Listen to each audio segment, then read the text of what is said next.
Hello, this is Rabbi Shlomo Zalman Bregman of the Jewish Executive Learning Network, and in today's clip, today's short and sweet, I'd like to share with you my response to something quite interesting that I received the other day, and that was a phone call from a Talmud, one of my students, one of my disciples, and he was reaching out to me from a place of frustration.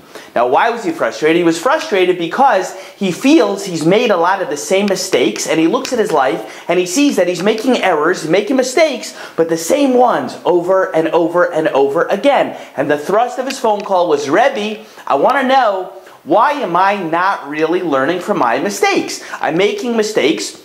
I see things aren't working. I seem to be repeating them, though, again and again and again. What can you tell me? I need to really learn how to learn from my mistakes. So I said to him, okay, great, good idea. And after we spoke, I told him, if you don't mind, I'm going to turn this into a clip because I think a lot of people can benefit from well. This is what I told him. Number one I told him is this. You know, there's an old quote, people say that the school of hard knocks, it's an accelerated curriculum. And I would tell you, I would agree with that. The School of Hard Knocks, having hard experiences and failures in life, it is a fantastic curriculum if you study it up and you study it up properly. That's number one. Number two, you need to realize that you must accept and really take this to heart. There are consequences for your behavior. It's that simple. Actions lead to results. If you do A, B will happen. If you do C, D will happen. It's very important if you're going to ever change and break out of the pattern of mistakes, you have to take ownership of that. You really have to take that to heart and own it. A lot of people don't break out of the cycle of mistakes they make because they don't really fully own with a flag planted firmly in the ground that they're the owner of their mistake. And you should feel good about it because you have to understand you're not powerless. Just like the mess you made, you created the outcome, you're also capable of creating a different outcome. So own your mistake and own it fully. You're not powerless. You made those choices that led to results that weren't great, but you got to own it. Okay, that's number two. Number three, I told him that, it's not enough to just say, what did I learn? I learned I shouldn't do X. I learned I shouldn't do Y. I learned that if I do Avera, sin, Z, it's not good. Okay, that's not enough.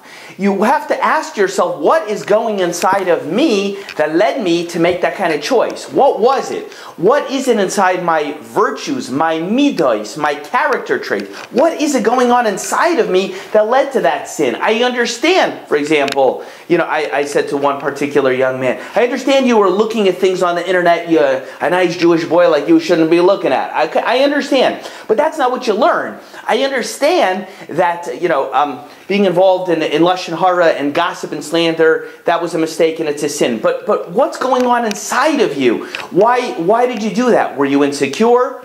Were you feeling weak? Were you feeling scared? What's going on inside of you? Lonely, hopelessness, despair? What's going on inside of you that's leading you to make those choices and take those actions? It's very important to ask that question. It's not enough to merely look at the actions we do or the things we don't do and label them mistakes. We have to ask ourselves, what is going on inside our mental and emotional, spiritual inner world, which is manifesting itself in those behaviors? This is part of the reason why a lot of people know what's the right thing to do and the wrong thing to do, yet they continue to do it anyway. What's going on inside of you, emotionally, psychologically, spiritually, in your virtues and midos and character traits? What's going on that leads you to do that? If you don't ask that question, you're not really going to build yourself up in the right kind of way that's going to allow you to change. It's not going to allow you to change. You've got to change, but not just learn, oh, I learned from my mistake not to do X, or I definitely next time should do Y. You have to ask yourself, why? You already knew that, especially if these are repetitive mistakes. You already knew that information. What is it that's going on inside of you? And the last tip I told him was, I want you to understand, don't relate to your mistakes, the mistakes you made in the past and the things you don't want to do in the future. Don't relate to them as merely external things going on outside of you. Learn how to build yourself up from the inside out. If you really want to break the cycle of destructive behavior, you have to build yourself from the inside out. Most people focus on the outside, not outside in. They're just focused outside. That's it. You know, I shouldn't eat this, I shouldn't do that, I shouldn't go there, shouldn't talk to these people, I should do more of this. These are my mistakes, and I'm focused on what's going on out there. No. I want you to figure out what's going on inside of you, certainly when you're already aware that the behavior is destructive. What's going on inside of you? What are you feeling? What are you thinking? What's going on in your mind? What's your emotional state at the time preceding when you do the activity you know is already bad for you? And if you'll build yourself up from the inside out, you'll have a much better chance of not repeating these mistakes in the future and really, truly, finally